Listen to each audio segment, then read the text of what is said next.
ప్రజలకు గావాల్సింది, ఈ రాజకీయ నాయకులు చేయవలసింది ఏంది అనంటే, ఉచితంగా విద్య, వైద్యాన్ని అందించాలి.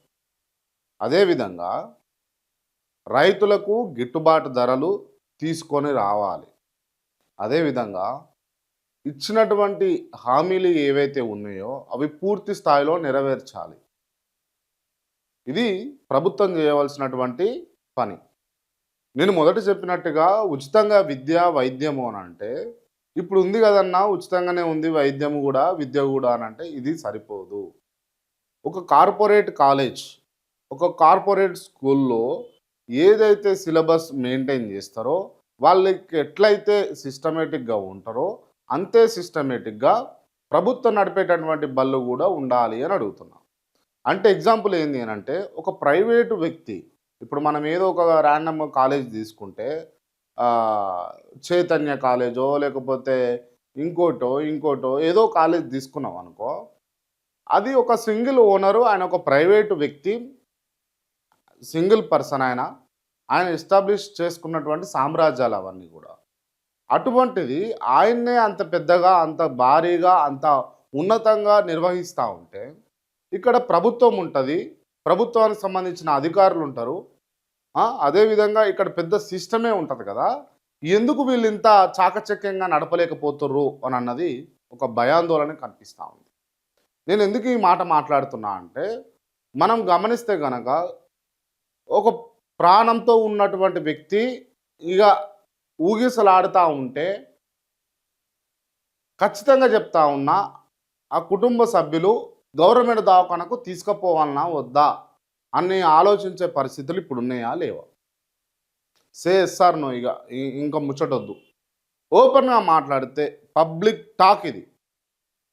ఒక సీరియస్ కండిషన్లో ఉన్న వ్యక్తిని గాంధీ దవాఖానకు తీసుకొని పోతే ఇక బతకడరా అన్నది ఉన్నదా లేదా చెప్పండి మీరు.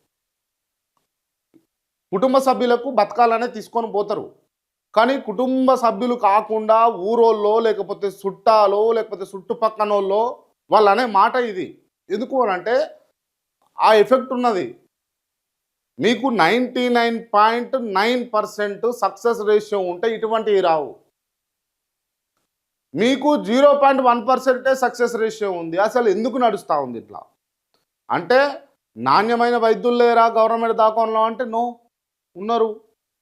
మంచిగా చదువుకొని పరీక్షలు రాసి పాస్ అయ్యి కాంపిటేటివ్ ఎగ్జామ్లో బయటపడ్డోళ్ళే అక్కడ ఉన్నటువంటి డాక్టర్లు, పెద్ద పెద్ద చదువులు చదివినటువంటి డాక్టర్లు. అయినా ఎందుకు ఇట్లున్నది అని అన్నది ఒక్కసారి ఆలోచన చేయాలి. సిస్టమ్ కరెక్ట్గా లేదు, సిస్టాన్ని కరెక్ట్గా ఉంచుతలేరు. ఎందుకు అంటే, నీకు అన్ని ఇచ్చిన తర్వాత ఒక రాజకీయ నాయకుడు అనేటటువంటి వ్యక్తి నీకు ఉచితంగా వైద్యం ఇచ్చి, ఉచితంగా విద్యనిచ్చి, నీకు ఒప్పుకున్నట్టుగా హామీలన్నీ నెరవేర్చిన తర్వాత నువ్వు నీ కాళ్ళ మీద స్వతంత్రంగా స్వేచ్ఛగా బతకగలుగుతావు. నువ్వు బతికిన తర్వాత ఆడు వచ్చి మళ్ళా ఓట్లు అడిగినప్పుడు వాడే అంటున్నా, వాడొచ్చి మళ్ళా ఓట్లు అడిగినప్పుడు నువ్వు పిచ్చ లైట్ తీసుకుంటావు. నీకు అసలు అంటే వాడు దరిదాపులో కూడా రానియవు నువ్వు. ఎందుకు అని అంటే, అన్నీ ఉన్నాయి, అన్ని విధాలుగా ఉన్నావు, నీకు జ్ఞానం ఉన్నది, నీ మంచి స్కూల్లో చదువుతున్నావు కాబట్టి నీ కొడుకు చెప్తాడు, అమ్మ మన హక్కమ్మ ఓటు మనం అమ్ముకోవద్దమ్మా అని నీ కొడుకు చెప్తాడు. నీకు అర్థమైపోతుంది ఇక. సో నీ కొడుకుని ఫస్ట్ చదువుకోనియొద్దు, అయిపోయిందా. నీకు ఉచితాలు మంచిగా ఇచ్చి నీకు స్కీమ్స్ అన్నీ కూడా అందుబాటులో, నీకు రైతు భరోసా, రైతు బంధు, దళితుని అయితే దళిత బంధు, బీసీ అయితే బీసీ బంధు, లేకపోతే ఇంకా అగ్రవర్ణాలకు చెందినటువంటి వ్యక్తివైనా కూడా పేదరికంలో ఉంటే నీకు ఒక స్కీమ్ పెట్టి నీకు ఒక బంధు ఇచ్చి నిన్ను కూడా ఆదుకుంటే ప్రభుత్వము నీకు ఆర్థిక అవసరాలు తీరుతాయి, స్కూల్ ఫీజులు ఉండయి, వైద్యం సంబంధించినటువంటి అంశాల విషయాలలో నీకు ఉచితం ఉంటుంది అంతా. ఇక నీకు బాధ ఎక్కడిది? ఇక నువ్వు రాజకీయ నాయకుడు చెప్పేటటువంటి ఆట నువ్వెందుకు ఆడుతావు? నీ ఇష్టం కదా. ఓటు నువ్వు ఎవరికి వేసుకోవాలనుకున్నా అది నీ ఇష్టం. ఇంకా నువ్వు నోటాకు కూడా వేసుకోవచ్చు. నోటా అంటే నన్ ఆఫ్ ది ఎవరికి వెయ్య, ఇలా అంతా పరమ చెత్తనా కొడుకులు వీళ్ళకి వెయ్యను అని అన్నట్టు.